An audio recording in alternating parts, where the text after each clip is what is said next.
Bueno, eh, como era que en la primera clase era que mencionamos esto, recién a mediados del 50 del siglo anterior empezaron a descubrirse sustancias efectivas para el tratamiento de los trastornos mentales.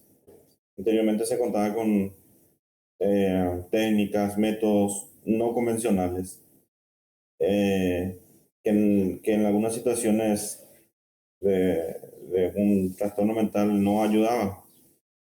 Eh, por ejemplo, la psicoterapia es útil para varias situaciones, pero cuando un paciente está psicótico a veces no sirve con la psicoterapia, se necesita otro enfoque. Entonces, anteriormente se contaba con la psicoterapia, también con la terapia electroconvulsivante que ya hablamos, también haciendo convulsionar al paciente con diversas técnicas, utilizando medicamentos.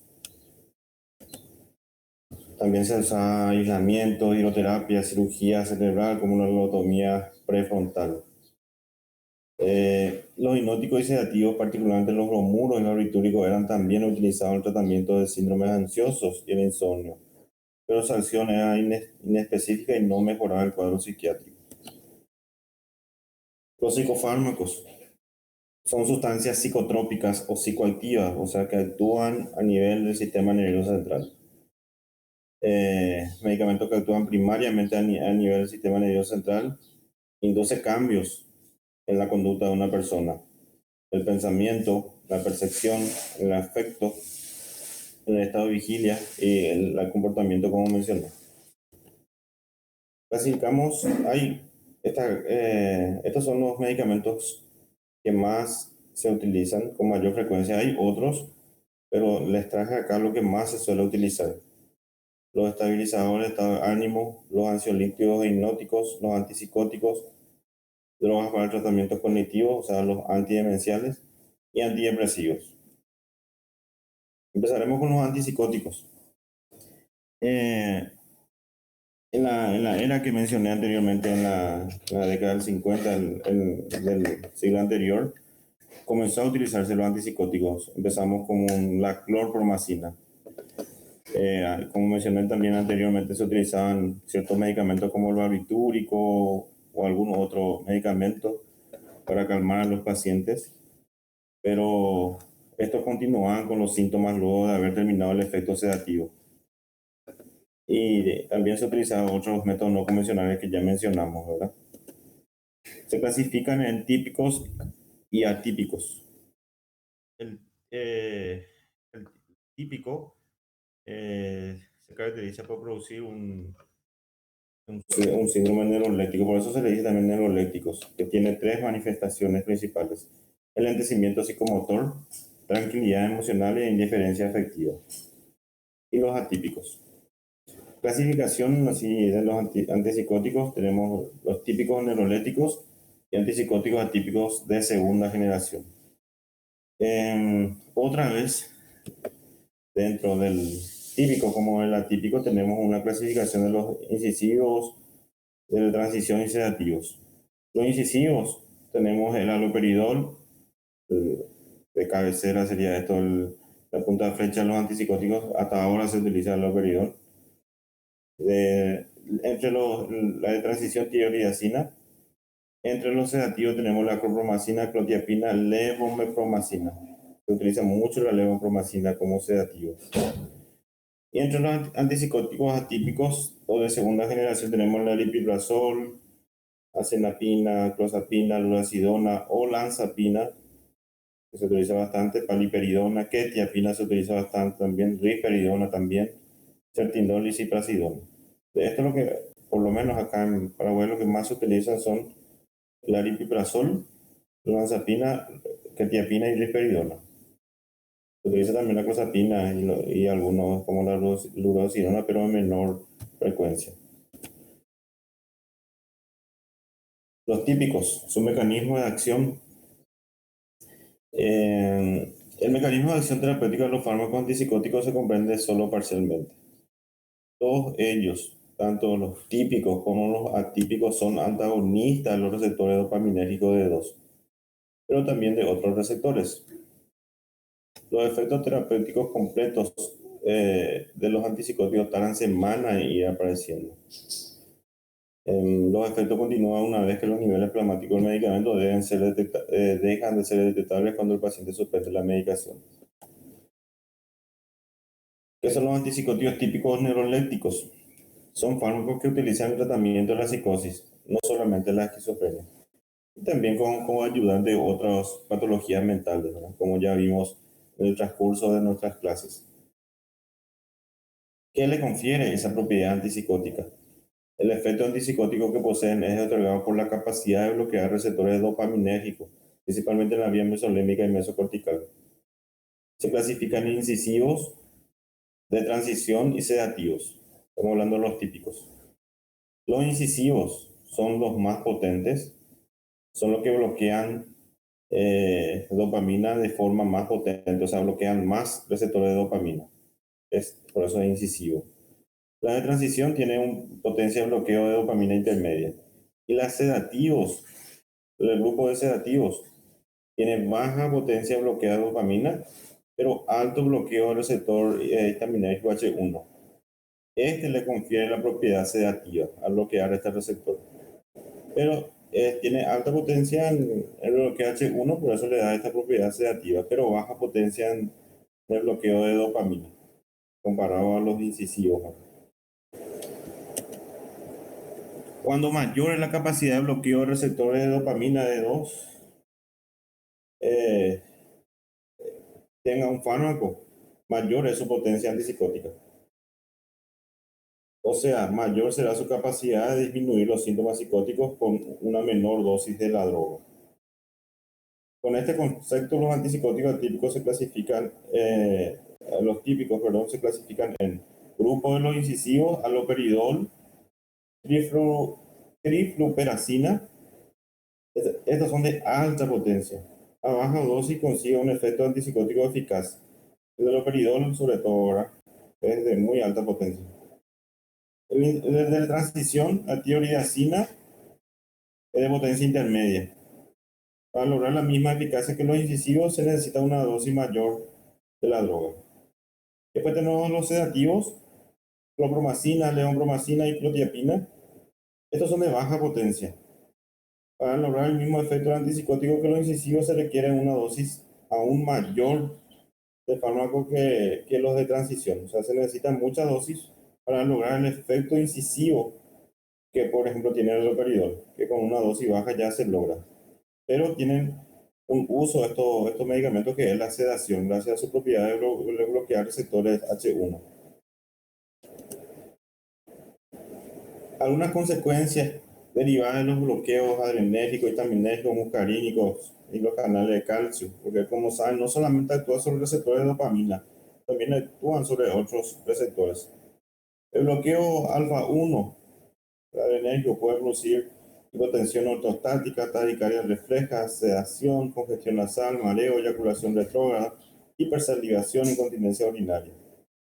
El bloqueo H1, sedación, que solemos utilizar este efecto, puede producir aumento de peso, potencia de presiones centrales, confusión. El muscarínico, sequedad bucal, visión borrosa, constipación, taquicardia, aumento de presión intraocular, retención urinaria, trastorno cognitivo, tipo un delirio y disminución de reacciones de trápida-miedo. Los canales de calcio, efectos adversos cardiovasculares, eyaculación retrógrada. Entonces, estos son algunos efectos producidos por los bloqueos de ciertos receptores, en menor medida que el bloqueo de dopamina, evidentemente. Algunas dosis equivalentes de las drogas antipsicóticas típicos principalmente. Tenemos acá, como ven, el haloperidol es de alta potencia o incisivo. 2 miligramos de haloperidol corresponde para producir el efecto de antipsicótico, ya puede, con 2 miligramos uno ya puede lograr. Y con la levobromacina, que es sedativo o de baja potencia, para lograr un efecto antipsicótico como el haloperidol con 2 miligramos, se necesita 100 miligramos de levopromacina, o sea, mucho más la dosis. Generalmente la levopromacina no utilizamos luego como antipsicótico, sino como sedativo utilizamos por su potencia en bloquear H1. Entonces esas dos principales equivalencias les muestro. Algunos efectos adversos de los antipsicóticos atípicos. Estos efectos adversos están relacionados con un bloqueo de receptores de dopamina D2. Están relacionados principalmente con trastornos motores. Se dividen en tempranos y tardíos. Tenemos los tempranos, menos de 3 meses de tratamiento, distonía aguda, acaticia, parkinsonismo, síndrome neuroléptico maligno. Y mayor a 3 meses serían los tardíos, que es la diquinesia tardía. Vamos a hablar de cada uno. El efecto adverso temprano, menos de 3 meses de tratamiento, tenemos la distonía aguda. Estas son alteraciones del tono muscular. Pueden ir de una contracción involuntaria de algún músculo aislado hasta adoptar posiciones bizarras y extrañas. Acaticia está relacionado con estado de ansiedad. Se caracteriza por un componente objetivo, motor. Por ejemplo, un movimiento involuntario de las piernas. Eso es muy característico de la persona que tiene acaticia, esas piernas inquietas. Y un componente subjetivo que suele manifestarse como queja de inquietud o nerviosismo. Se quejan de mucha inquietud y también de nerviosismo los pacientes que presentan la acaticia. Parkinsonismo es similar a la enfermedad de Parkinson, esto, ¿verdad? Por eso su nombre. Los pacientes presentan aumento del tono muscular, dificultad en la marcha, temblor, hipomimia o cara de jugador de póker, disminución de la iniciación de movimientos, ¿verdad? De kinesia. O sea, tiene síntomas característicos del Parkinson, por eso Parkinsonismo. El síndrome neuroléptico maligno, esto es potencialmente fatal, 20% de mortalidad. Se caracteriza por rigidez muscular severa, aumento de temperatura corporal, alteración del nivel de conciencia, taquicardia, daño muscular, insuficiencia renal aguda, alteración en el laboratorio. Estos pacientes deben ser internados en la unidad de terapia intensiva y tienen un monitoreo constante. Y los efectos tardíos, más de 3 meses de tratamiento, las disquinesias tardías, son alteraciones en la esfera motora que aparecen tardíamente en el tratamiento y tienen peor pronóstico, ya que responden parcialmente al tratamiento. La incidencia de la misma puede llegar a 20 a 30%, siendo su aparición mayor en pacientes ancianos. Lo más frecuente es que afecte la parte de los músculos de la cara, como el grupo muscular, el grupo linguofacial. Se manifiesta por la aparición de movimientos tipo chupeteo, a lo característico, parpadeo o movimientos con la boca o la lengua, así como ven este paciente que está acá. Empezaremos hablando del haloperidol.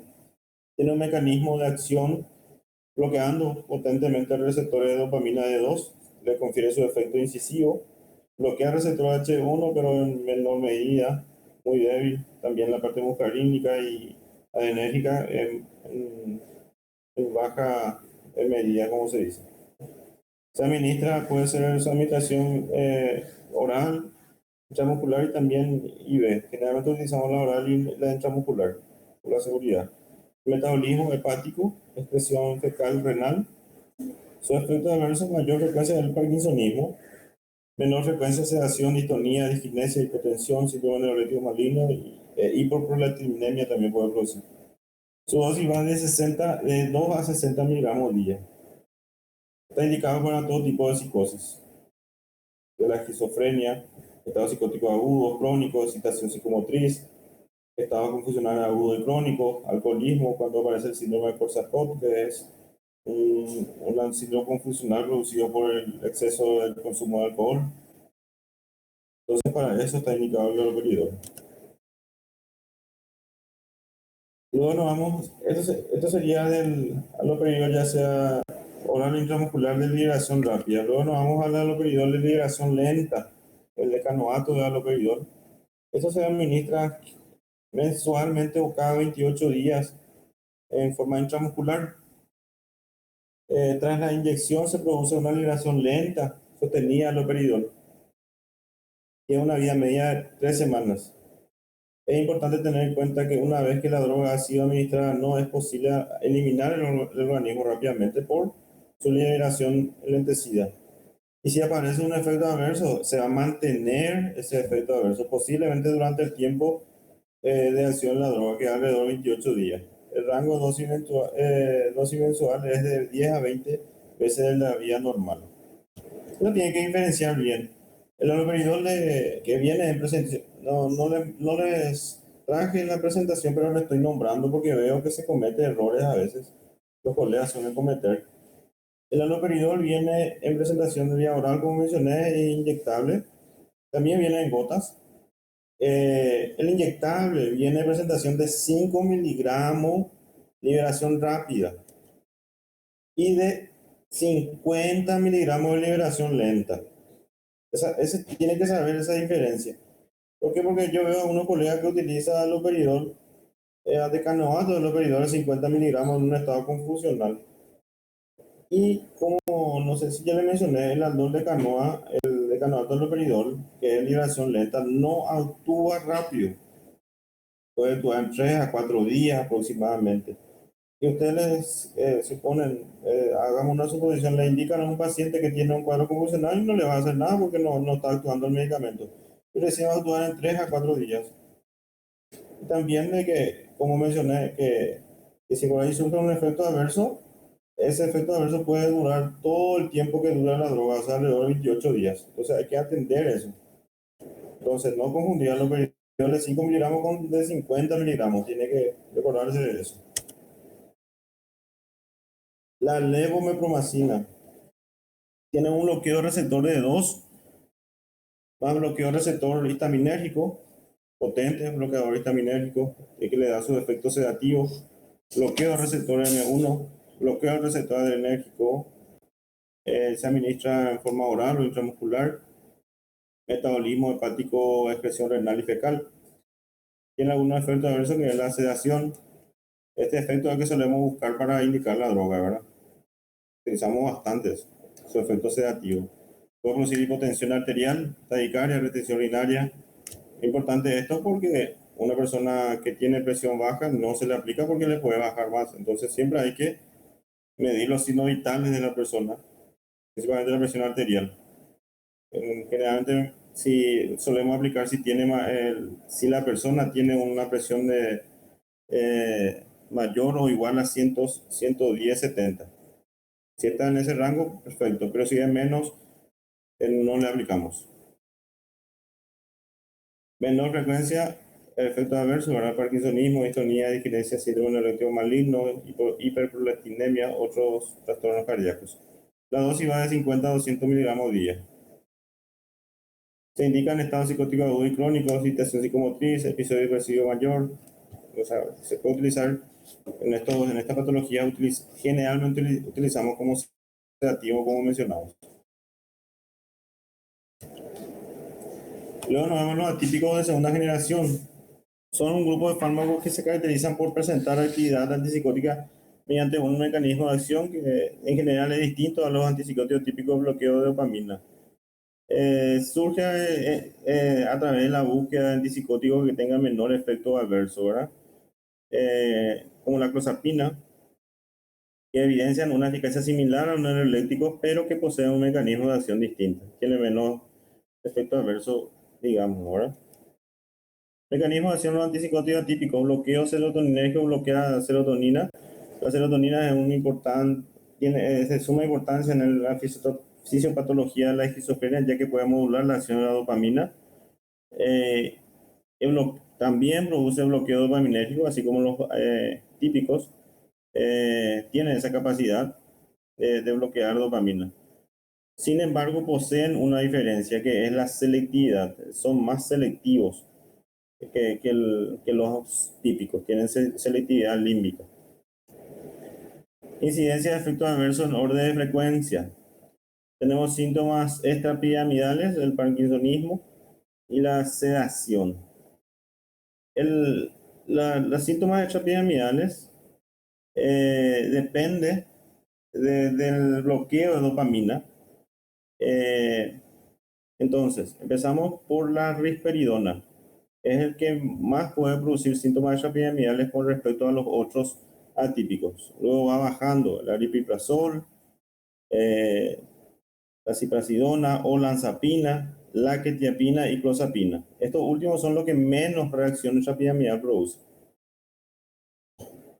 Y la sedación, la capacidad de producir sedación de estos fármacos está dada por la capacidad de bloquear receptores H1 histaminérgicos. Y lo que más produce sedación va de este orden: la clozapina, quetiapina, olanzapina, risperidona, aripiprazol. Entonces es importante saber esto para el momento de indicar a un paciente. Si queremos lograr un efecto antipsicótico y con efecto sedativo, podemos ya indicar, por ejemplo, la clozapina se utiliza poco, ya voy a estar refiriendo por qué. Podemos utilizar ya la quetiapina, que es antipsicótico, también se utiliza como sedación, también como estabilizante del estado de ánimo. Podemos usar olanzapina. Entonces ya logramos dos efectos en un fármaco. La clozapina. La clozapina, su indicación principal es la esquizofrenia refractaria a otro tratamiento. O sea, la esquizofrenia que no está respondiendo a otro tratamiento, ya sea farmacológico, la cual ya se utilizó dosis alta de otro antipsicótico o combinación de antipsicóticos, o inclusive si se realizó una terapia electroconvulsiva a un paciente y hay resistencia, se puede pensar en la clozapina. El motivo de la cautela en su indicación de por qué se tiene cuidado es por su efecto potencialmente mortal. Puede producir agranulocitosis, que es disminución de glóbulos blancos en sangre. Por esta causa se requiere monitoreo estricto del paciente y por las características propias de la enfermedad no siempre es posible llevar a cabo dicho seguimiento. Entonces, si utilizamos este medicamento, hay que controlar estrictamente al paciente, hay que hacer un monitoreo principalmente en la parte de los glóbulos blancos, controlar, solemos hacer un esquema de tratamiento en la cual antes de iniciar, pedimos un laboratorio de rutina, hemograma, perfil renal, hepático, lipídico, glicemia, orina. Luego de iniciar el tratamiento, a la semana solemos pedir otra vez otro. Luego cada 15, luego cada mes, luego cada 6 meses. Y así vamos pidiendo para monitorear, por el riesgo de esto, ahora que es mortal prácticamente la granulocitosis. La dosis media es de 300 a 900 miligramos día. Por eso es que se usa poco este medicamento, ¿verdad? Por esto, por la granulocitosis. La risperidona se utiliza bastante, viene una presentación comprimido, gota. El comprimido suele venir de 1, 2, 3 miligramos. Se administra en forma oral o intramuscular. Acá en Paraguay no tenemos la administración que se hace por vía intramuscular, solamente por vía oral, la comprimido y la gota. Tiene una vida media de 3 a 16 horas, metabolismo hepático, expresión principalmente renal y menor medida fecal. Se indican en un trastorno psicótico de cualquier etiología. Se puede utilizar también como coayudante en un trastorno bipolar o también tratamiento de la irritabilidad. Solemos utilizar bastante esto, el tratamiento de irritabilidad asociada al trastorno de espectro autista, principalmente en niños, ¿verdad? Y también para disminuir la impulsividad también solemos utilizar la risperidona. El rango de dosis de 0,5 a 9 miligramos día. Esto se puede dar 3 veces al día o uno en una dosis, dependiendo cómo está el paciente. La olanzapina se administra por vía oral, su vida media de 33 horas, metabolismo hepático, se excreta por la vía renal, la menor medida la fecal. Efectos adversos, mayor frecuencia, aumento de peso, puede producir eso la olanzapina. Hay que tener en cuenta esto. Si viene un paciente que ya está con sobrepeso y le causa molestia eso, entonces hay que tener cuidado con la olanzapina porque podemos aumentarle el peso. Sedación, hiperprolactinemia, menor frecuencia de hipotensión, trastornos hepáticos transitorios. El rango de dosis va de 5 a 30 miligramos día. Está indicado en la psicosis de cualquier etiología prácticamente. También en el trastorno bipolar como coadyuvante, también como coadyuvante en el trastorno depresivo resistente. Cuando los EARS no están funcionando, entonces se le puede añadir un antipsicótico para potenciar. Entre ellos la olanzapina se utiliza bastante, junto con la fluoxetina. La quetiapina, la administración oral, vida media de 7 horas, metabolismo hepático, se excreta por el riñón, menor medida por la parte fecal. El rango de dosis varía mucho según la indicación. Si es para la psicosis, en el curso de una esquizofrenia, por ejemplo, de 400 a 800 miligramos día. Una depresión bipolar de 25 a 300 miligramos día. El tratamiento se utiliza para psicosis en el curso de una enfermedad como la esquizofrenia. En el trastorno bipolar se utiliza, como mencioné acá, una dosis de 25 a 300 miligramos día. Como estabilizante del humor se utiliza también, ¿verdad? Y también como coadyuvante en el trastorno depresivo junto con antidepresivos. Los antidepresivos, bueno, evidentemente se desarrolló para tratar los cuadros depresivos, pero a pesar de que se desarrolló para tratar cuadros depresivos, su utilidad no se limita para cuadros depresivos. Por eso que el nombre yo creo que en algún momento tiene que cambiar, ¿verdad? Porque no solamente sirve para depresión, sino para otros trastornos mentales. Son eficaces para el tratamiento de otros trastornos de ansiedad, como la fibromialgia, el trastorno de dolor, entre otros. Prácticamente todos los antidepresivos tienen latencia de respuesta de 2 a 6 semanas para que aparezca un efecto terapéutico sobre el estado de ánimo. Por lo tanto, no se puede considerar que existe una sola respuesta al tratamiento después de 4 semanas de haber comenzado el tratamiento. Tiene que pasar por lo menos 4 semanas de tratamiento, o 6 inclusive, como menciona acá, para hablar de que no hay una respuesta al tratamiento.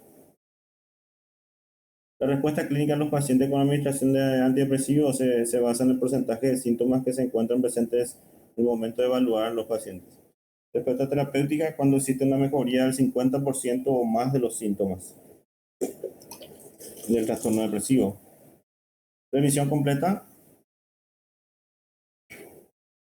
en los casos de los pacientes que prácticamente no presentan ningún síntoma depresivo en los primeros meses del tratamiento antidepresivo. La recuperación, cuando un paciente mejora los síntomas depresivos y que han desaparecido por un periodo de tiempo de 6 a 12 meses.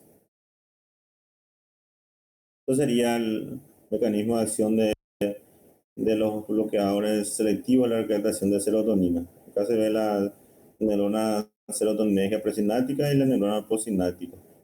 La neurona sináptica lo que hace los IR es bloquear la recaptación de serotonina y hace que aumenta su disponibilidad en la brecha sináptica. Empezamos con los tricíclicos. Inhibe de forma inmediata la recaptación de tipo 1 de aminas endógenas, tanto noradrenalina como serotonina, generando un incremento en la concentración de esta amina en la biofase, en la brecha sináptica. Los principales antidepresivos tricíclicos son la amitriptilina, nortriptilina, imipramina, clomipramina, desipramina. Se administra por vía oral, rápida, absorción incompleta, metabolismo hepático. Los antidepresivos tricíclicos tienen vida media prolongada. Efecto adverso. Son más frecuentes en el comienzo del tratamiento, especialmente en pacientes ancianos y desnutridos. La mayoría de los efectos adversos derivan de bloqueo de diferentes receptores H1, alfa-1, M1. Y se produce sedación, temblor, viraje de la manía o hipomanía, insomnio, inquietud, síntomas anticolinérgicos como boca seca, retención urinaria, constipación, visión borrosa, arritmias, potencia ortostática, trastornos sexuales, eyaculación retrógrada, impotencia sexual, aumento de apetito, incremento del peso corporal. Luego nos vamos a los inhibidores selectivos de la recaptación de serotonina, los EARS.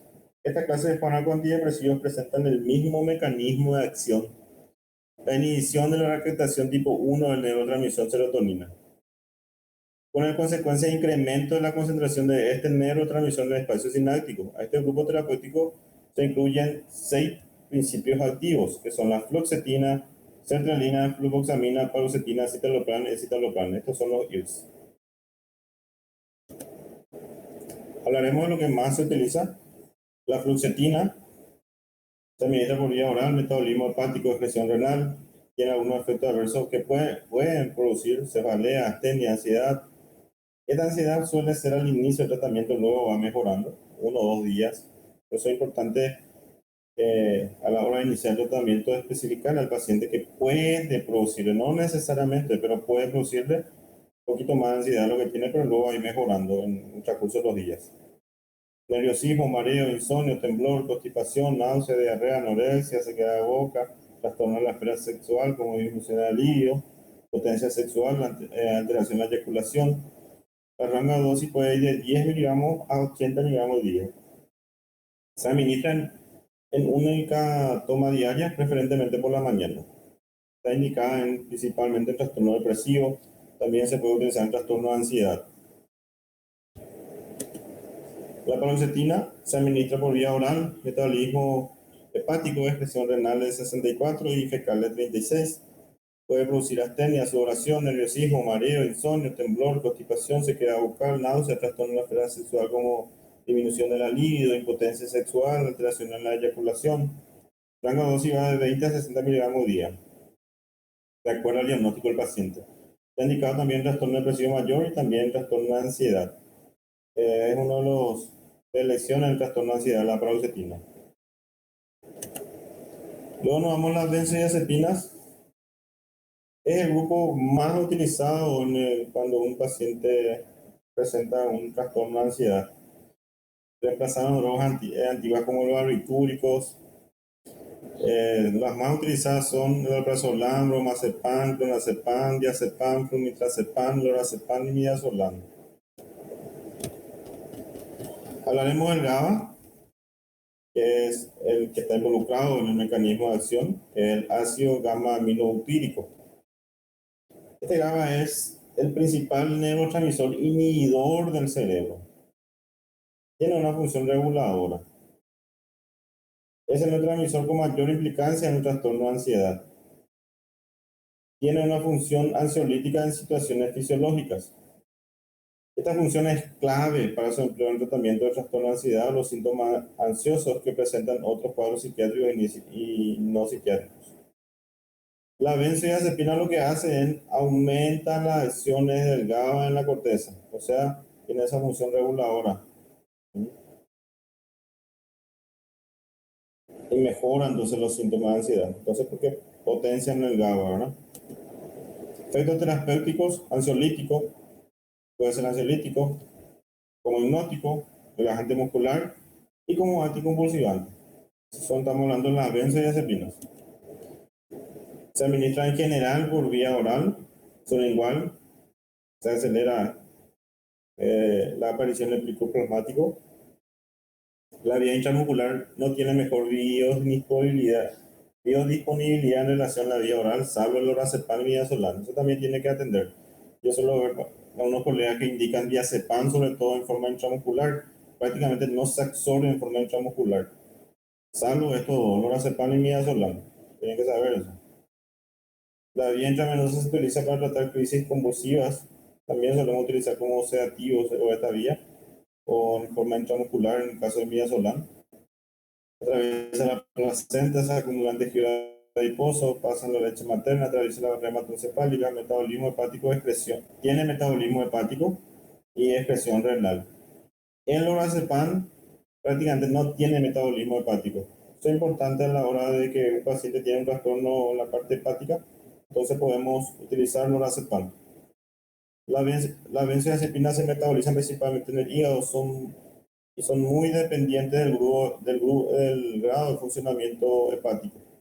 En los casos de pacientes que presentan una alteración del funcionamiento normal del hígado, se altera sensiblemente la vida media de estos fármacos.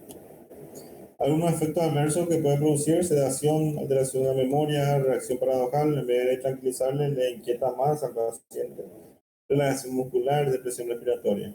Puede producir dependencia, durante el tratamiento a largo plazo puede producir eso. Y esto se da generalmente por la automedicación de los pacientes.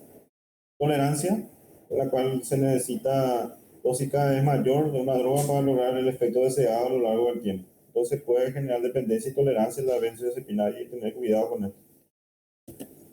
Contraindicaciones: está contraindicado en pacientes con miastenia grave, apnea del sueño y sensibilidad al fármaco. Está indicado en trastorno de ansiedad, también en cuadros convulsivos.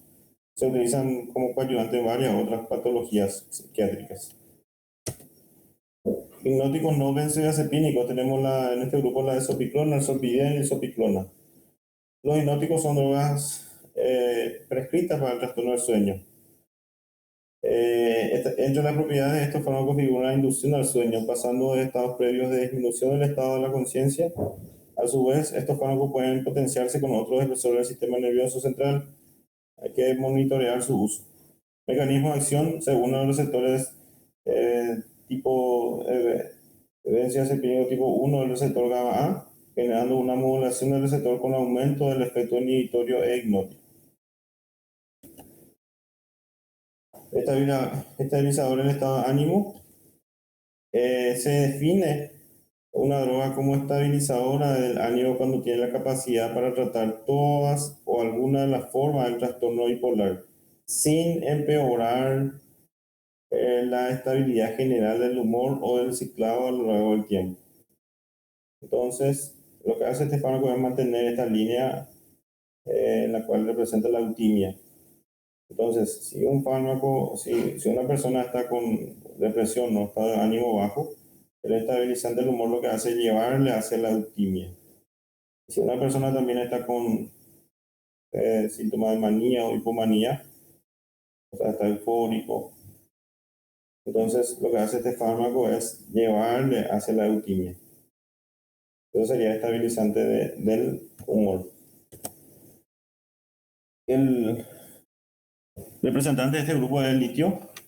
Prácticamente hay otros, pero el litio es el que más se utiliza hasta ahora.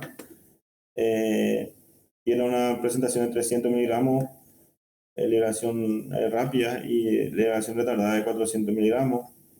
Se descubrió en el año 87 del siglo anterior. Se le considera durante muchos años como se lo utilizó durante muchos años con múltiples finalidades, hasta que se observó el efecto sedativo y comenzó la investigación para pacientes con trastornos psiquiátricos.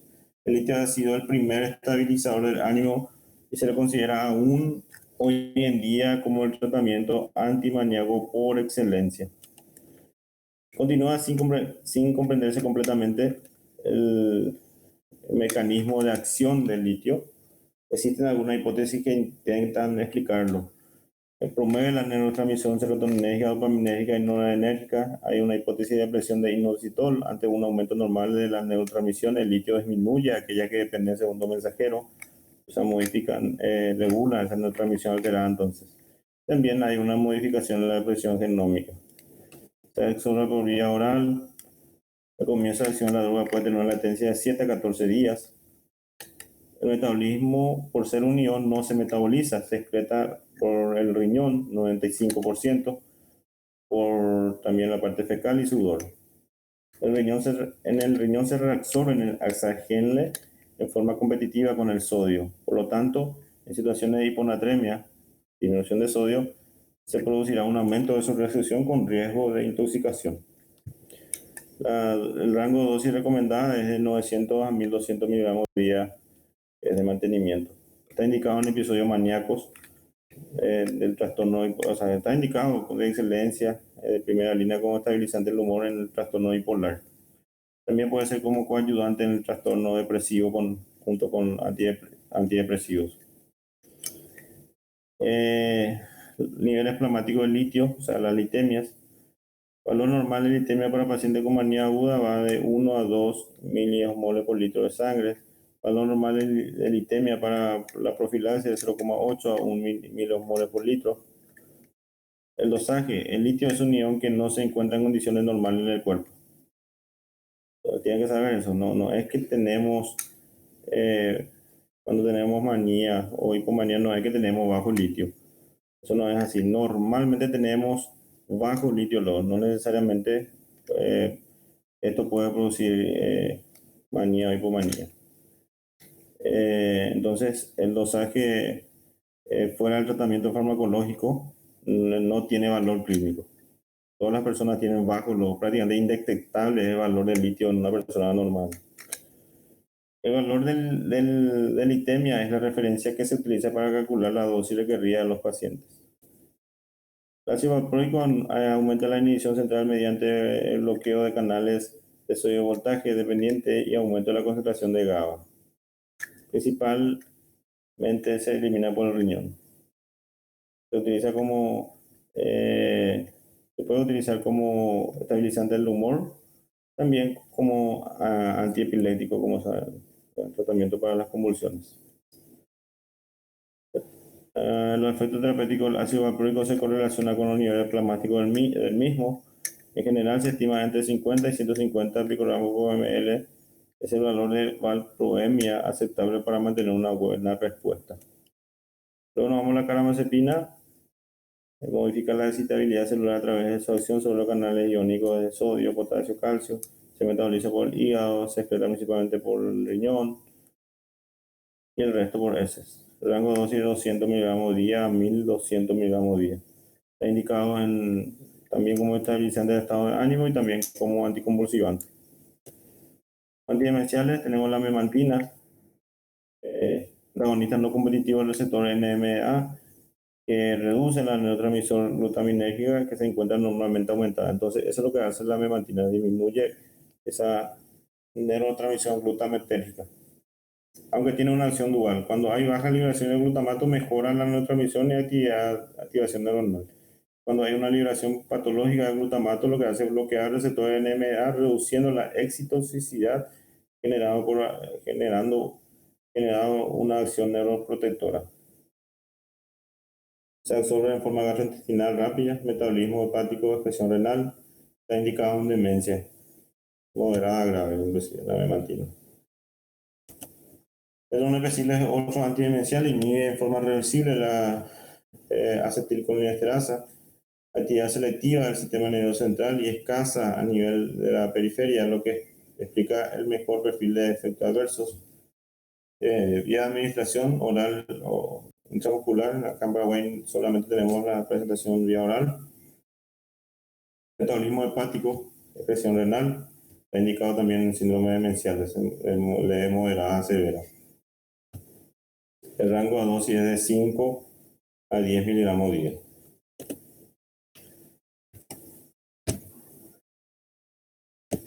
Bueno, eso sería, chicos, la clase de psicofarmacología, un poquito largo, pero interesante. La clase va a estar compartida en la plataforma para que puedan leer si algún momento quieren leer. Hay varios psicofármacos, como vieron. Yo les traje los principales. Actualmente hay más, inclusive, que están en estudios, pero estos medicamentos que yo nombré ya son ampliamente estudiados, entonces tienen que manejar. Si hay alguna pregunta con respecto a lo que vimos hoy. Sí, le escucho.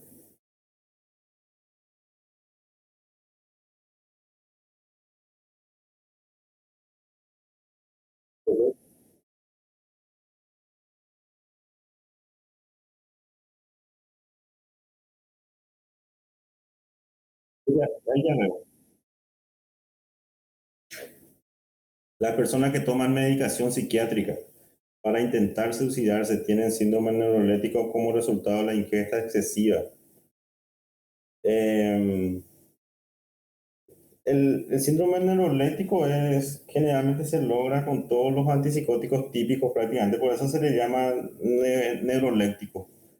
No sé si escucharon ya alguna vez que alguien le nombra neuroléptico a los antipsicóticos, la cual se caracteriza por enlentecimiento psicomotor, indiferencia afectiva, emocional, ¿verdad? Eh, no sé si tu pregunta va a la reacción extrapiramidal, que suele ser generalmente por el uso excesivo de la medicación, pero puede producir ese efecto evidentemente. A veces, inclusive sin ser excesivo la ingesta, se produce ese efecto. Neuroléptico maligno puede ser. Eh, ese te faltó. Sí, puede matar. Es grave. Ese se caracteriza cuando la persona consume en excesiva cantidad o se le aplica en excesiva cantidad un antipsicótico, produce una reacción que se caracteriza por rigidez extrema del cuerpo, fiebre, el paciente tiene fiebre, confusión, y este paciente necesita, es prácticamente mortal esa reacción. Este paciente necesita internación y entrar en UTI, terapia intensiva, cuando presenta este. Te faltó, por eso yo me pareció raro. Neurolético maligno tiene que ser ahí tu pregunta, ¿verdad? Sí. Es grave, es grave.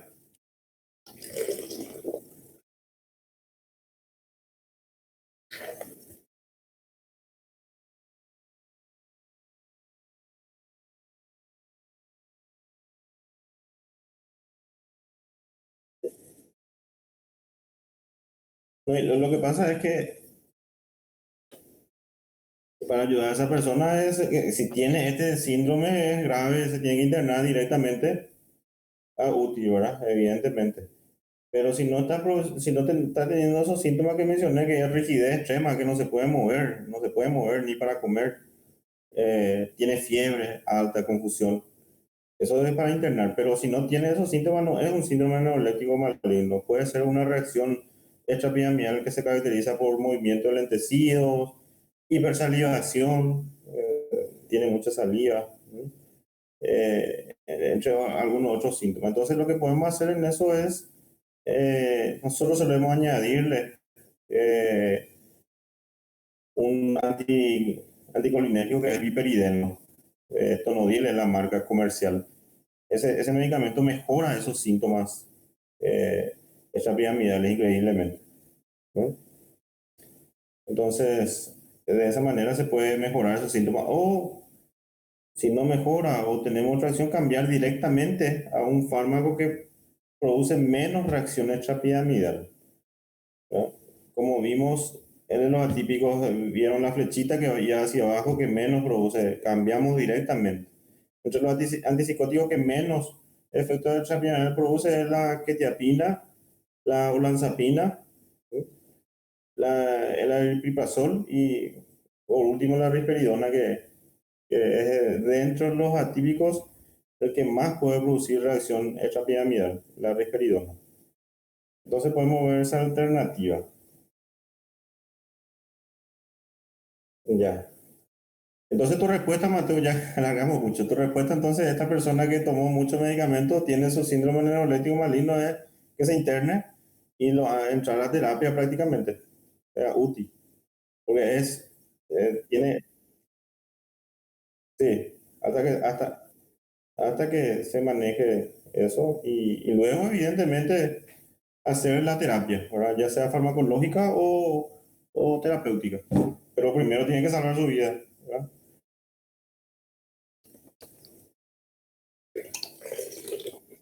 ¿Otra pregunta?